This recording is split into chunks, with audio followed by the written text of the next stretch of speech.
here we go. How are you, Duncan? Yeah. Is my mic on?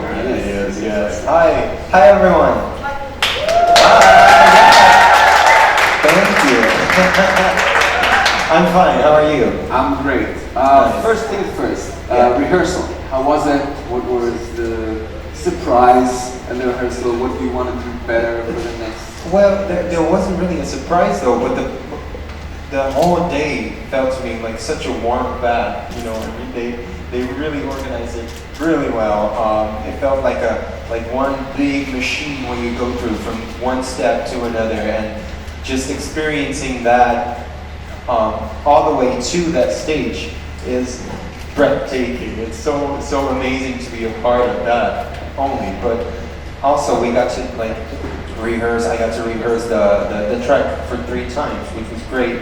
But in between those moments, I really had the chance to just relax, sit down, watch the arena, see how many chairs there are, you know, those kind of little small details that, yeah, maybe those kind of details really surprised me today, that I got the chance to sit down, relax, breathe in, breathe out, and stay calm.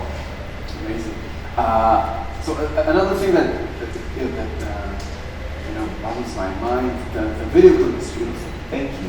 And when I watched it for the first time, I was wondering how you're about to translate it into a stage performance, and knowing that you have such a team that will do a great job on putting on the show. I'm sure they will. Yeah, so just tell us a little bit about the transition from clip to stage, and if you can say a few words about how the clip itself was made, because of course, yeah. Well, first of all, this clip was directed by Paul Bellard, and along with Ilse, I brainstormed about what we wanted to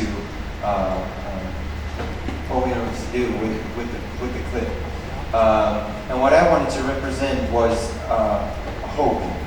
So we took the surface of the water as hope, and me trying to reach for that hope but never really getting there.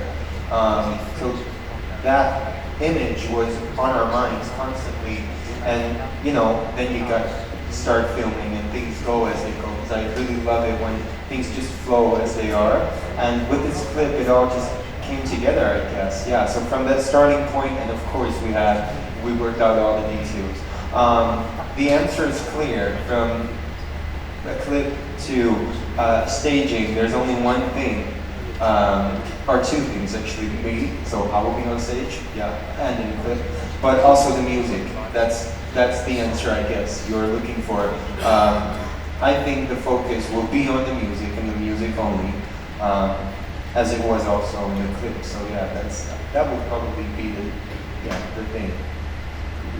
So I just want to clarify. It was shot in a pool, or what kind of? It was shot in an underwater studio in Amsterdam, which was how do you call it? We call it a bassin, like a tank. Thank you, a tank with there were actually like glass windows, but we didn't use them. We used other underwater cameraman. There was an underwater cameraman. He did a great job. He was down underwater with me all the time, and I had to dive into the water and come up every 30 seconds because I'm not a superhuman or something, so I had to breathe. So we had to dive up and down all the time, and there were all sorts of things in the water that I could grab. So I wouldn't float upwards. Yeah.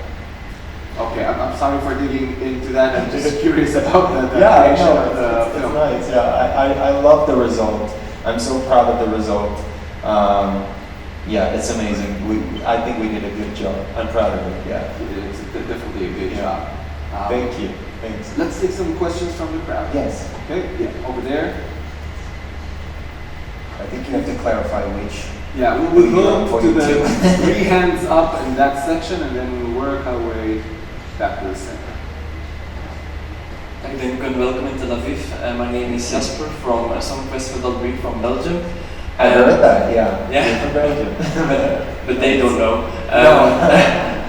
You're you are the top favorite this year, and in the Netherlands there is a bit of Eurovision craziness going on. Some venues and some cities already are making plans for hosting it next year. I heard, yeah. In 2016, let Douwe Bob with Slow Down.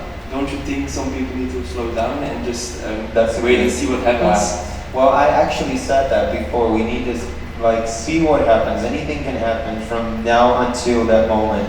Now until the performance, now until what happens after the performance. So I think you're right. Yeah, maybe we need to slow down. But what is better than enthusiasm and pride, right? So yeah, I don't want to stop them, but I do think we all need to be careful and see what happens. And I'll do my best to make sure that I'll do my best as possible. Yeah.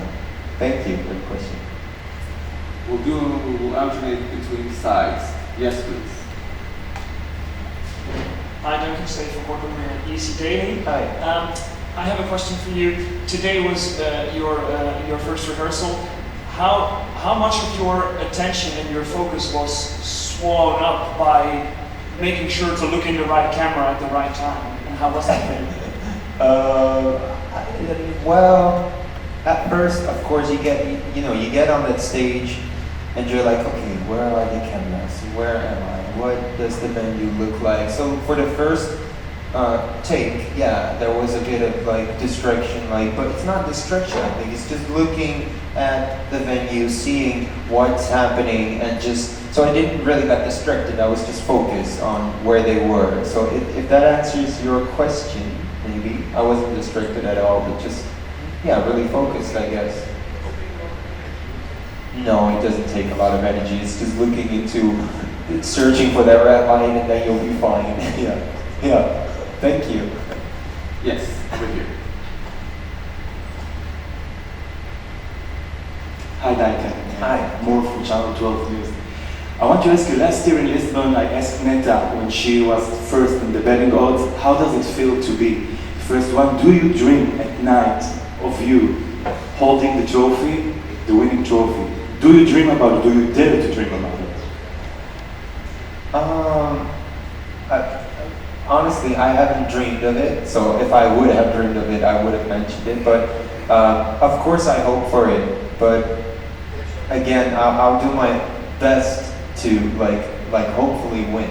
But it's not a given thing. So you need to work for it. You need to do your best and keep doing that. So that's what I'm gonna do.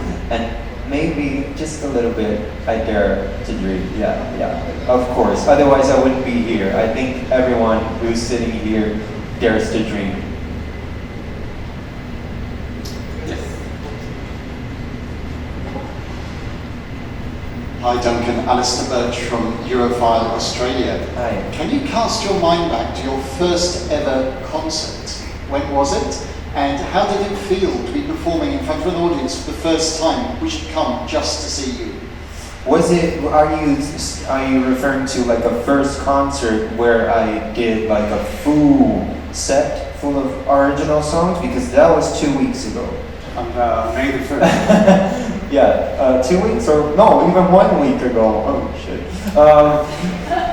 It was amazing. Yeah, I can't put it into words how warm and special that night felt to me, and the reaction was so good, and it made me want to perform more and more. So yeah, and it also really eased my mind up on performing and the whole nervous wrecking thing that's around the performance. It really calmed me down, and I was like, okay, I get support from people, from these. It was a venue of 450 people, which was big for me, but I got such great reactions that I was like, okay, if I can do this, I can do Tel Aviv as well. Yeah, so that was the thing. Yes. Just behind you. Hi Duncan, Daniel from Can Eurovision Hi. in Israel. Welcome to Tel Aviv. Welcome Thank home. First of all, congratulations on an amazing rehearsal. Basically, you gave us everything that we needed for Eurovision 2019. So thank you for that, and props to whoever is involved. Thank you. My question for you is, you have a very close professional relationship with Ilse, who represented the Netherlands in 2014. Can you tell us a bit more about the relation and how it is how it is now and how it is helping you, if it is, and how in general she guided you and if she gave you any tips? Well, first of all, Ilse was the one who called me and asked me if I was willing to participate for Eurovision.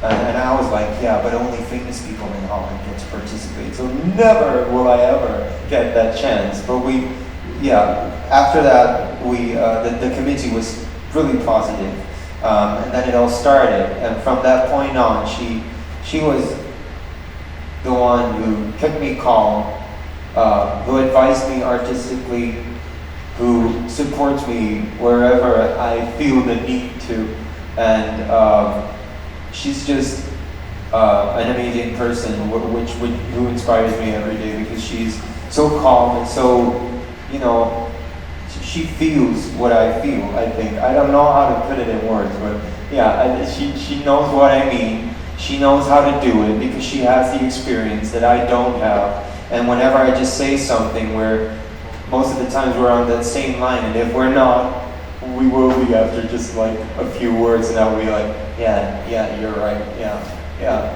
so it's, I don't know how to put it in words, but she is that person that really guides me through this whole adventure,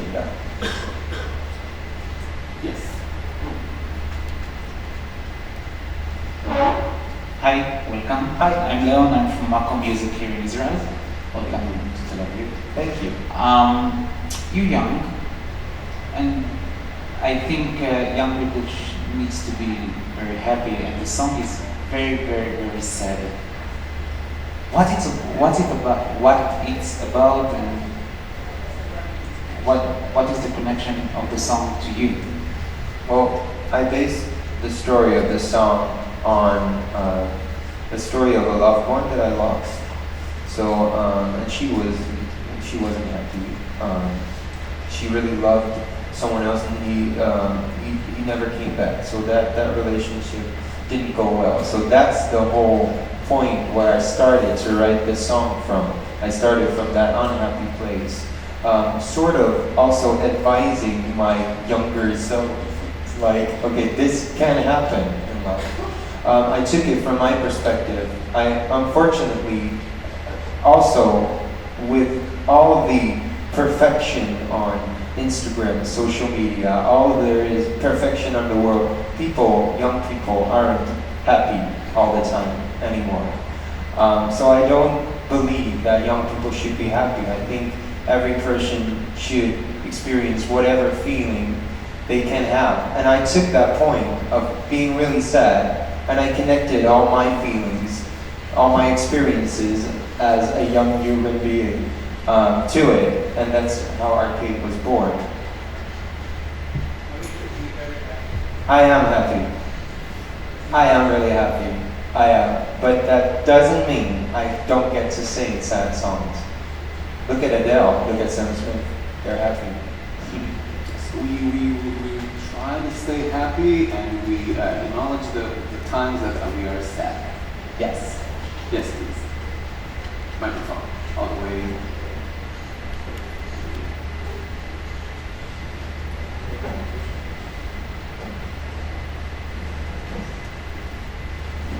Hi, my name is Maciej. I'm from Eurovision.org from Poland.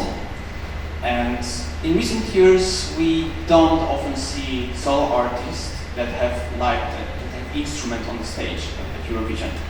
And what I would like to ask is, what is the explanation to put it on the stage?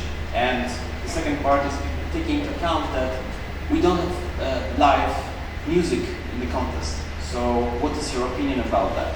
Thanks. Well, actually, I wanted to take it back to the point of where I wrote Arcade, which was behind the piano. So yeah, that's the answer.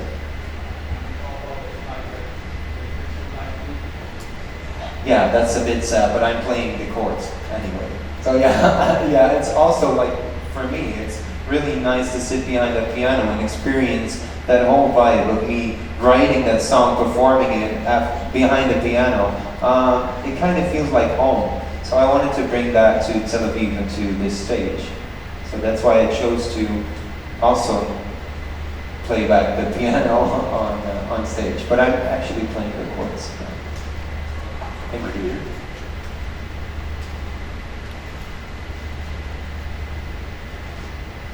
Hi, first of all, excellent rehearsal. I had Thank you. goosebumps the entire time. Thank you. Thanks very much. You've been the front runner from the very first day.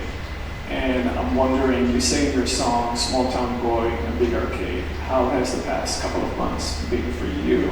From being exactly quite like that anonymous in this craziness. Exactly like that line. So,